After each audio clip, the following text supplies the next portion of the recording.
Pene Hanare. Tēnā koe te māngai o te whare, tēnā tātou katoa ki roto I te pōkanoho rūru tātou. Kia ora, Mr. Speaker. Sadly, I wasn't on the select committee that saw the introduction of this amendment bill and was unable to sit through, obviously, all of the submissions. But I wanted to take this opportunity to tell the House that recently I attended the United Nations Commission on Human Rights in Manila, where I would like to, at this time, acknowledge the member opposite, Mr. John O'Naylor, for his excellent presentation. In his presentation, we trumpeted the excellent work of the Human Rights Commission as it stands today, not the proposed changes that are in this amendment bill. The other delegates in attendance were in awe, Mr. Speaker, in awe of our Human Rights Commission. They were in awe of the recent work over the past 3 to 4 decades on human rights in this country. They saw New Zealand leading this field. Mr. Speaker, I can't help but wonder right now whether or not they'd be applauding that particular presentation by Mr. Naylor if he included the proposed amendments to the Human Rights Bill here in New Zealand. Mr. Speaker, can I quote from one of the speakers at that conference?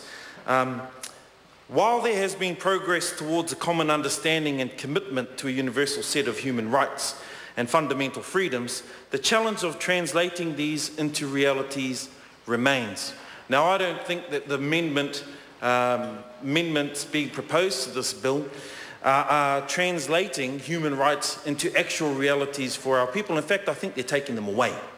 I think they're taking away the rights of our people and, of course, the Human Rights Commission itself to conduct their onerous task in ensuring that the rights of our citizens are upheld.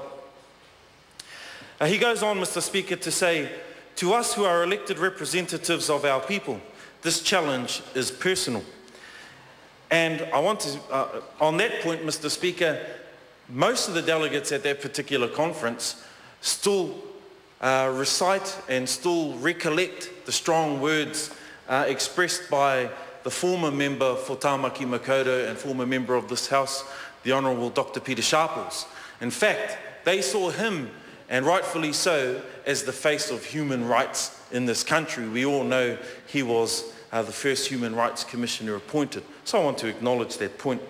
As elected representatives, our respective parliaments are instruments of democracy, and they stand at the forefront in the promotion and protection of human rights. Once again, Mr. Speaker, I'd argue that the amendments in this bill, proposed in this bill, do not do that. Onward.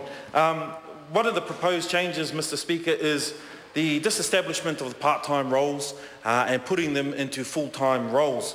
Now, one of the beauties after a discussion I had with Dr. Peter Sharples about his time as a commissioner was, while he may have been full-time, the actual strength of the commissioner is their ability to be involved in their community, not just in their official capacity as a commissioner, but just as a member of the community itself. Now, if we are to put an onerous task on these commissioners and make them full-time, to give them the hard task of carrying out the role of the Human Rights Commission, I fear, Mr. Speaker, they will become disconnected from the people they purport to represent as Human Rights Commissioners. So, with that, as mentioned, comes the added responsibilities to a minimised group. Now, what I mean by that, Mr. Speaker, is to take away those part-time positions and to establish the full-time ones as proposed. You're essentially putting more responsibility on a smaller group with a smaller resource. And I don't think, Mr. Speaker, that that's a good thing for our country. Perhaps, Mr. Speaker, it was the foresight of this government, knowing full well that a lot of the legislation they are rushing through this House is a breach of human rights. And I just want to quickly mention the Employment Relations Bill, taking away the right to brakes, therefore disestablishing the EEO Commissioner role. Also the GCSB, but I digress, Mr. Speaker. These emerging rights issues that come up show just how important the Human Rights Commission is, and I don't think that the amendments in the bill empower the Human Rights Commission enough to ensure that they do the fantastic job that they've done to date. Also, Mr. Speaker, I'm concerned about the lines of reporting. Mr. Speaker, one of the beauties about the Human Rights Commission in the past is that they have been able to speak out on the breaches of human rights in this country without fear of reprisal. Without fear of reprisal, of having to front up to a minister the following day or the following week or whenever they're summoned down here to Pōneke, to Wellington, to explain themselves. And that's the beauty about our Human Rights Commission, is that they can speak out on behalf of the people of New Zealand without fear of reprisal. Sorry, Mr. Speaker, I'm fiddling through my notes here. We oppose this bill, Mr. Speaker, because of course, the reasons that I've already mentioned, but also we think that the rationale for abolishing these roles is actually rather weak.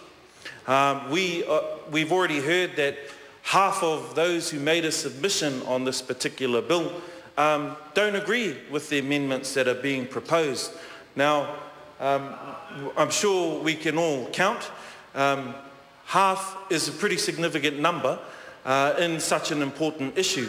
So, just like as I can hear the member across the House there talking about being able to count in half, well, you know, plenty of people didn't vote for that government, and that's a significant number too. So the rationale behind abolishing these roles are pretty flimsy, and the official explanation is that it will ensure they are members of the Commission and operate at all times on behalf of the Commission. But it's hard to think of a time when they did not or would not in the future. Mr. Speaker, in conclusion, I want to point out something from the past that is an example of how these proposed amendments do not work. They do not work for the Human Rights Commission, and they will not work for this country. Mr. Prebble, a former member of this House, thought that to strengthen the Serious Fraud Office, they'd incorporate it into the police. I'll read that again, Mr. Speaker. To strengthen the Serious Fraud Office, they'd incorporate it into the police. Well, Mr. Speaker, aren't we glad that they didn't do that? We saw what happened over the past decade of white-collar crime, and the role of the Serious Fraud Office as an independent body to carry out that heavy responsibility and that big task before them is their strength in being independent and separate from the police. So this is, in my mind, Mr. Speaker, and certainly our party's mind, that the proposed changes, the proposed amendments, to the Human Rights Bill won't work. I think they're poorly thought through. We'll lose independence. The Commissioner, will lose independence. The disestablishment of the EEO and also the Disabilities Commissioner is a step in the wrong direction for human rights in this country, Mr. Speaker, and we oppose this bill. Kia ora tātou.